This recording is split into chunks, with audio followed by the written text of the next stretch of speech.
నువ్వు చూడవలసింది ఎవరిని? జీవితంలో ఎన్ని పోరాటాలను ఉండని, ఎన్ని రుణ బాధలను ఉండనివ్వండి, ఎన్ని సమస్యలను ఉండనివ్వండి, ఎన్ని అనారోగ్యాలను ఉండనివ్వండి, ఎన్ని అవమానాలను ఉండనివ్వండి, కానీ నువ్వు చూడవలసింది యేసుని.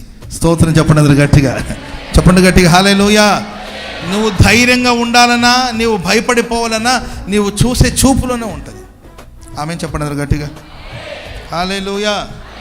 మీకు 1,00,000 అప్పుని, 50,000 అప్పుని, 10 లక్షల అప్పు చేయమని నేను చెప్పట్లా. మేబీ గతంలో చేసిన పొరపాటు వల్ల అదో పెద్ద సమస్యగా మారిందేమో, ఉండనివ్వండి. కానీ ఆ సమస్యను నువ్వు చూసే చూపుని బట్టి ఉంటుంది. ఆ సమస్యను చూసి భయపడి ఊరేసుకుని రావచ్చు, లేకపోతే ఊరు వదిలేసి పారిపోవచ్చు, లేదా ధైర్యంగా నిలబడి అప్పు చేసింది నేను, అప్పు తీర్చాల్సింది కూడా నేనే. స్తోత్రం చెప్పండి గట్టిగా హల్లెలూయా. అప్పు చేసింది నేను, దాన్ని తీర్చవలసింది కూడా నేనే. నేనెందుకు పారిపోవాలి? నేనెందుకు చావాలి?